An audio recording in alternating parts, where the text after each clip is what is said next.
ఈరోజు ఈ రాధా మనోహర్ దాస్ చదువుకున్నాడంటే ఎవరి భాగ్యం? యేసు ప్రభు ఇది వారి మీరు భాగ్యం అని నవ్వచ్చు, చెప్పాలి. నవ్వినా నవ్వపోయినా ఆధార్ కార్డు ముందు వెనక ఫోటో తీసి పంపాలి. ఈ రాధా మనోహర్ దాసు అంటే ఈ డిస్కీ బాబా చదువుకున్నాడు అంటే ఎవరి భిక్ష, ఎవరి దానం? సృష్టికర్త అయిన ప్రభువుని యేసుక్రీస్తు వారి దానమే. వీరి తాతలు, వీరి తండ్రులు ఎలాగా చదువుకున్నారు? ఎవరు వీరిని చదివించారు?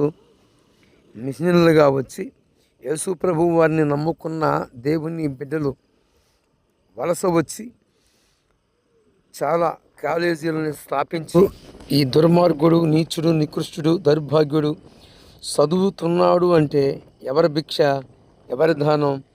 ఈరోజు దేవతలు, దేవుళ్ళు అని పేరు పెట్టుకొని అనేక రకాలైన లోపాలు కలిగి ఉన్న వారికి మొక్కుతున్నాడు.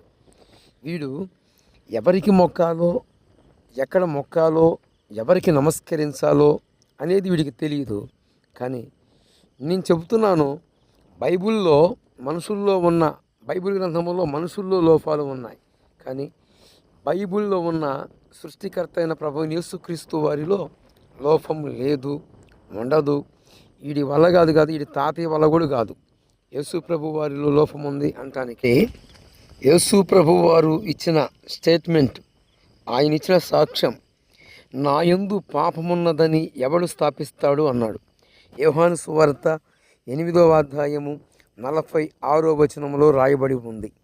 ఈరోజు ఈ రాధా మనోహర్ దాసు మొక్కుతున్న వారిలో వారందరిలో లోపాలు ఉన్నాయి. ఒకరికంటే ఎక్కువ మంది స్త్రీలతో భార్యలుగాను, ఇతర పురుషుల భార్యల దగ్గరకని వెళ్ళిన వారు చాలామంది ఉన్నారు. కానీ యేసు పరిశుద్ధుడు, ఆయన పవిత్రుడు,